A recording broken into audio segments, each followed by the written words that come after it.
ಪ್ರಿಯ ಆತ್ಮೀಯರಿ, ಎಲ್ಲರಿಗೂ ನಮಸ್ಕಾರ. ನಾವು ಎಷ್ಟೋ ಬಾರಿ ದೂರದ ಪುಣ್ಯಕ್ಷೇತ್ರಗಳನ್ನು ಹುಡುಕುತ್ತಾ ಹೋಗ್ತೀವಿ. ಕಾಶಿ, ರಾಮೇಶ್ವರಂ, ಬದರಿ, ಹಾಗೆ ಹಲವಾರು. ಇವೆಲ್ಲ ನಮ್ಮ ಮನಸ್ಸಿನಲ್ಲಿ ತುಂಬ ಮಹತ್ವವನ್ನು ಪಡೆದುಕೊಂಡಿದೆ. ಆದರೆ ಒಂದು ಕ್ಷಣ ಯೋಚಿಸಿ, ನಮ್ಮ ಹತ್ತಿರದಲ್ಲಿರುವ ಪವಿತ್ರ ಕ್ಷೇತ್ರಗಳನ್ನು ನಾವು ಎಷ್ಟು ಗುರುತಿಸ್ತೇವೆ? ಹತ್ತಿರದಲ್ಲಿರುವ ದೇವರನ್ನು ನಾವು, ಪುಣ್ಯಕ್ಷೇತ್ರಗಳನ್ನು ನಾವು ಹೆಚ್ಚು ಗಮನವನ್ನೇ ಕೊಡುವುದಿಲ್ಲ. ನಮ್ಮ ನಾಡಿನಲ್ಲೇ ಇರುವ ದೈವಿಕ ಶಕ್ತಿಯನ್ನು ಕಾಣದೆ ಹೋಗುತ್ತೇವೆ. ಅಂತಹ ಒಂದು ಅದ್ಭುತ ಪವಿತ್ರ ಕ್ಷೇತ್ರವೇ ಕರ್ನಾಟಕದಲ್ಲಿರುವ ತೀರ್ಥರಾಮೇಶ್ವರ ಕ್ಷೇತ್ರ, ಬೆಳಗುತ್ತಿ ತಾಲೂಕು. ಇದು ಕರ್ನಾಟಕದ ಹಸಿರು ಹೊದಿಕೆಯ ಮಧ್ಯೆ ಪ್ರಕೃತಿಯ ಮಡಿಲಲ್ಲಿ ನೆಲೆಸಿರುವ ಶಾಂತ ಕ್ಷೇತ್ರ. ಪ್ರಕೃತಿ ಮತ್ತು ಪರಮಾತ್ಮನ ಸಂಗಮವಿಲ್ಲಿ. ಈ ಕ್ಷೇತ್ರದ ಮಹಿಮೆ ಏನು ಗೊತ್ತಾ? ಅರಣ್ಯದ ಮಧ್ಯೆ ನಿರಂತರವಾಗಿ ಹರಿಯುವ ತೀರ್ಥಜಲ, ಶಿವನ ಸಾನ್ನಿಧ್ಯ. ಇಲ್ಲಿ ಪ್ರಕೃತಿ ಮತ್ತು ಪರಮಾತ್ಮ ಒಂದೇ ಆಗಿ ಕಾಣಿಸುತ್ತದೆ. ನೀರಿನ ನಾದವೇ ಮಂತ್ರದಂತೆ, ಗಾಳಿಯ ಸ್ಪರ್ಶವೇ ಆಶೀರ್ವಾದದಂತೆ, ಶಾಂತಿಯ ಅನುಭವವೇ ಮೋಕ್ಷದಂತೆ. ಶಿವನ ವಿಶೇಷ ಅನುಗ್ರಹ ಈ ಕ್ಷೇತ್ರದಲ್ಲಿ. ಶಿವನ ಸಾನ್ನಿಧ್ಯ ಬಹಳ ಪ್ರಬಲವಾಗಿದೆ.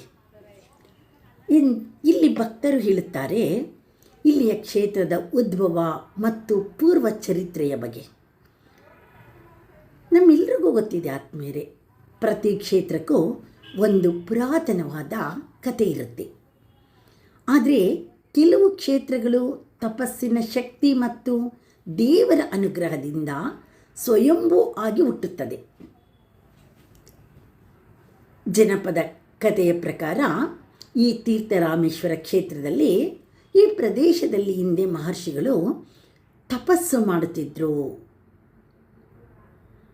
ಅವರು ಪರಮೇಶ್ವರನನ್ನು ಧ್ಯಾನಿಸುತ್ತಾ ಕಠಿಣ ತಪಸ್ಸು ಮಾಡಿದಾಗ ಶಿವನು ತೃಪ್ತನಾಗಿ ಈ ತೀರ್ಥರಾಮೇಶ್ವರದಲ್ಲಿ, ಈ ಒಂದು ಪ್ರದೇಶದಲ್ಲಿ ಪ್ರತ್ಯಕ್ಷನಾಗ್ತಾರೆ. ಆಗ ಮಹರ್ಷಿಗಳು ಶಿವನನ್ನು ಒಂದು ವರವನ್ನು ಕೇಳ್ತಾರೆ. ಪ್ರಭು, ಈ ಸ್ಥಳವು ಭಕ್ತರಿಗೆ ಸದಾ ತೀರ್ಥವಾಗಿರಲಿ. ಆಗ ಪರಶಿವನು ಅವರ ಭಕ್ತಿಗೆ ಮೆಚ್ಚಿ, ಅವರ ತಪಸ್ಸಿಗೆ ಮೆಚ್ಚಿ, ತನ್ನ ಜಟೆಯಿಂದ ಜಲವನ್ನು ಹರಿಸಿ ಈ ಸ್ಥಳದಲ್ಲಿ ಪವಿತ್ರ ತೀರ್ಥವನ್ನು ಉಂಟು ಮಾಡ್ತಾರೆ. ಅದಕ್ಕೆ ಈ ಕ್ಷೇತ್ರಕ್ಕೆ ತೀರ್ಥರಾಮೇಶ್ವರ ಎಂಬ ಹೆಸರು ಬಂದಿದೆ. ಆತ್ಮೀಯರೇ, ಅದೇ ರೀತಿ ಇನ್ನೊಂದು ದಂತಕಥೆಯೂ ಇದೆ. ಮರ್ಯಾದ ಪುರುಷೋತ್ತಮ ಶ್ರೀರಾಮಚಂದ್ರ ಸ್ವಾಮಿ ಪವಿತ್ರ ಭಕ್ತಿ ಭಾವದಿಂದ 100 ವರ್ಷಗಳು ಈ ಪ್ರದೇಶದಲ್ಲಿ ತಪಸ್ಸು ಮಾಡಿದಾಗ ಪರಮೇಶ್ವರನು ಆ ಶ್ರೀರಾಮನ ಭಕ್ತಿಗೆ ಮೆಚ್ಚಿ ವರವನ್ನು ನೀಡಿದ ಸ್ಥಳವೇ ಈ ತೀರ್ಥರಾಮೇಶ್ವರ. ಶ್ರೀರಾಮನು, ಈ ಸ್ಥಳವು ಭಕ್ತರ ಸಂಕಷ್ಟಗಳನ್ನು ಪರಿಹರಿಸುವ ಪುಣ್ಯಕ್ಷೇತ್ರವಾಗಬೇಕು. ಪರಮೇಶ್ವರ, ಇಲ್ಲಿ ಗಂಗೆಯು ಕಾಶಿ ಗಂಗೆಯಾಗಿ ಉದ್ಭವಿಸಿ ಎಲ್ಲರ ಪಾಪ ಕರ್ಮಗಳನ್ನು ನಾಶ ಮಾಡಿ ಭಕ್ತರನ್ನು ಪವಿತ್ರರಾಗಿಸಬೇಕು ಎಂಬಂತಹ ಶ್ರೀರಾಮನ ಕೋರಿಕೆಗೆ ಶಿವನೇ ಅಸ್ತು ಅಂದ ಪವಿತ್ರ ಸ್ಥಳವಿದು ತೀರ್ಥರಾಮೇಶ್ವರ. ದೇವರ ಸ್ವರೂಪದ ರಹಸ್ಯ. ಈ ದೇವಸ್ಥಾನದಲ್ಲಿ ಇರುವ ಮೂರ್ತಿ ಸಾಮಾನ್ಯ ಶಿವಲಿಂಗ ಮಾತ್ರವಲ್ಲ ಆತ್ಮೀಯರೇ, ಇದು ಉಗ್ರ ಶಾಂತ ಮಿಶ್ರ ಸ್ವರೂಪ. ಕೆಂಪು ವಸ್ತ್ರ ಶಕ್ತಿ, ಪಾರ್ವತಿ ತತ್ವ. ಕುಂಕುಮ ಜಯ ಮತ್ತು ರಕ್ಷಣೆ. ಹೂಮಾಲೆ ಭಕ್ತಿಯ ಸಮರ್ಪಣೆ. ಪಕ್ಕದಲ್ಲಿರುವ ಶಿವಲಿಂಗ ನಿರಾಕಾರ ಸಾಕಾರ ಶಿವನ ಏಕತತ್ವ. ತೀರ್ಥದ ಮಹಿಮೆ. ಈ ಕ್ಷೇತ್ರದ ಮುಖ್ಯ ಶಕ್ತಿ ತೀರ್ಥ. ಇಲ್ಲಿನ ತೀರ್ಥ ಕುಂಡವು ಕಾಶಿ ಗಂಗೆ ಎಂದು ಪ್ರಸಿದ್ಧಿಯಾಗಿದೆ. ಈ ತೀರ್ಥರಾಮೇಶ್ವರದಲ್ಲಿ ಇರುವ ಕಾಶಿ ಗಂಗೆ ಕುಂಡದಲ್ಲಿ ಇರುವ ಪವಿತ್ರ ತೀರ್ಥವು ಆ ಕುಂಡದಲ್ಲಿ ಎಂದೂ ಬತ್ತುವುದಿಲ್ಲ.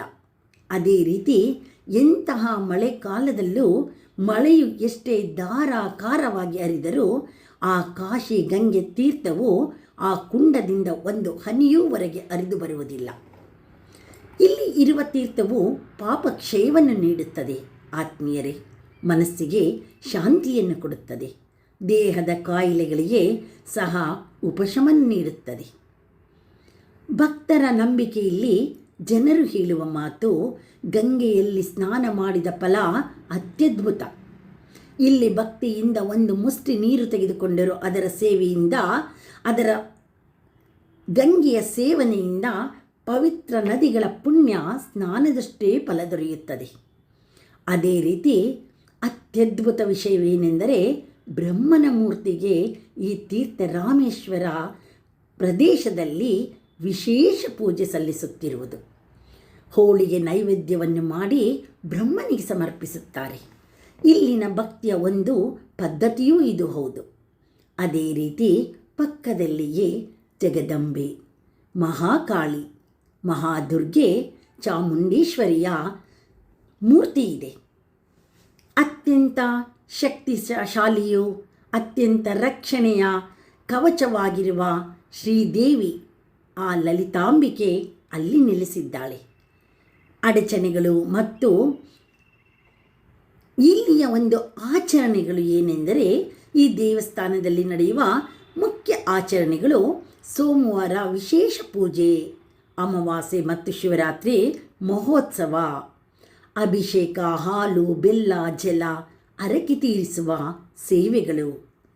ಆದ್ಮೇಲೆ ಭಕ್ತರು ಸಾಮಾನ್ಯವಾಗಿ ವಿಭೂತಿ ಸಮರ್ಪಿಸುವುದರ ಜೊತೆಗೆ ಕುಂಕುಮಾರ್ಪಣೆ, ಹೂಮಾಲೆ ಸಮರ್ಪಣೆ, ಕೆಂಪು ವಸ್ತ್ರ ಸಮರ್ಪಣೆಯನ್ನು ಇಲ್ಲಿ ಮಾಡ್ತಾರೆ.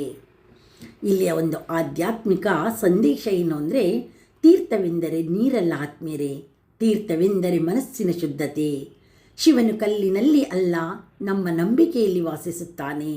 ಒಮ್ಮೆ ಭಕ್ತಿಯಿಂದ ಕರೆ ಮಾಡಿದರೆ ಸಾಕು, ತೀರ್ಥ ರಾಮೇಶ್ವರನು 1000 ಹೆಜ್ಜೆ ಮುಂದೆ ಬರುತ್ತಾನೆ. ಇಲ್ಲಿ ಪ್ರಾರ್ಥನೆ ಮಾಡಿದರೆ ಮನಸ್ಸಿಗೆ ಶಾಂತಿ ಸಿಗುತ್ತದೆ. ತೀರ್ಥ ಸ್ನಾನ ಮಾಡಿದರೆ ಪಾಪಕ್ಷಯವಾಗುತ್ತದೆ. ಸಂಕಲ್ಪ ಮಾಡಿದರೆ ಸಾಧನೆ ಸಾಧ್ಯವಾಗುತ್ತದೆ. ದೇವರು ದೂರದಲ್ಲಿಲ್ಲ, ಅವನು ನಮ್ಮ ಹತ್ತಿರದಲ್ಲೇ ಇದ್ದಾನೆ. ನಾವು ಹುಡುಕಬೇಕು, ನಾವು ಅರಿತುಕೊಳ್ಳಬೇಕು, ನಾವು ಅನುಭವಿಸಬೇಕು ಆತ್ಮೀಯರೇ. ದೂರದ ಪುಣ್ಯಕ್ಷೇತ್ರಗಳನ್ನು ಹುಡುಕುವ ಮೊದಲು ನಮ್ಮ ನಾಡಿನ ಪವಿತ್ರ ಸ್ಥಳಗಳನ್ನು ಗೌರವಿಸೋಣ. ನಮ್ಮ ಕರ್ನಾಟಕವೇ ಒಂದು ದೇವಾಲಯ, ಪ್ರತಿಯೊಂದು ಕ್ಷೇತ್ರವು ಒಂದು ಶಕ್ತಿ ಕೇಂದ್ರ. ಆ ತೀರ್ಥ ರಾಮೇಶ್ವರ ಕ್ಷೇತ್ರಕ್ಕೆ ಹೋಗಿ ಮನಸ್ಸನ್ನು ಶುದ್ಧಗೊಳಿಸೋಣ, ಆತ್ಮವನ್ನು ಶಾಂತಿಗೊಳಿಸೋಣ. ಆ ಕ್ಷೇತ್ರಕ್ಕೆ ಹೋಗುವಾಗ ಮನಸ್ಸಿನಲ್ಲಿ ಒಂದು ಭಾವ ಇರಲಿ ಆತ್ಮೀಯರೇ, ನಾನು ನಿನ್ನಲ್ಲಿ ಏನನ್ನು ಕೇಳಲು ಬಂದಿಲ್ಲ ಪರಶಿವನೇ, ನಿನಗೆ ನನ್ನ ಈ ಆತ್ಮವನ್ನು ಸಮರ್ಪಿಸಲು ಬಂದಿದ್ದೇನೆ. ಭಕ್ತಿ ಭಾವದಿಂದ ನಿನ್ನ ಸೇವೆಯನ್ನು ಮಾಡಲು ಬಂದಿದ್ದೇನೆ. ಆಗ ನೀನು ಕೇಳುವುದಕ್ಕೂ, ನಾವು ಆ ಪರಶಿವನನ್ನು ಕೇಳುವುದಕ್ಕೂ ಮುಂಚೆ ಶಿವನು ನಮ್ಮ ಹೃದಯದಲ್ಲಿ ಪವಿತ್ರ ತೀರ್ಥ ರೂಪದಲ್ಲಿ ಆ ಅನುಗ್ರಹವನ್ನು ಅನುಗ್ರಹಿಸಿ ಆಶೀರ್ವದಿಸುತ್ತಾನೆ, ಹರಿಸುತ್ತಾನೆ. ಅಂತಹ ಪುಣ್ಯ ಸ್ಥಳವಾದ ತೀರ್ಥರಾಮೇಶ್ವರಕ್ಕೆ ಒಮ್ಮೆ ಭೇಟಿ ಕೊಡಿ. ಬೆಳಗುತ್ತಿ ತಾಲೂಕಿನಲ್ಲಿ ಇರುವ ತೀರ್ಥರಾಮೇಶ್ವರ ಅತ್ಯಂತ ಪುಣ್ಯಸ್ಥಳ. ಕಾಶಿ ಗಂಗೆಯನ್ನು ಹೊಂದಿರುವ ಈ ಪುಣ್ಯಸ್ಥಳಕ್ಕೆ ಎಲ್ಲರೂ ಭೇಟಿ ನೀಡಿ ನಿಮ್ಮ ಒಂದು ಭಕ್ತಿಯನ್ನು ಸಮರ್ಪಿಸಿ ಆ ಭಗವಂತನ ಅನುಗ್ರಹಕ್ಕೆ ಪಾತ್ರರಾಗಿ. ಧನ್ಯವಾದಗಳು ಆತ್ಮೀಯರೇ.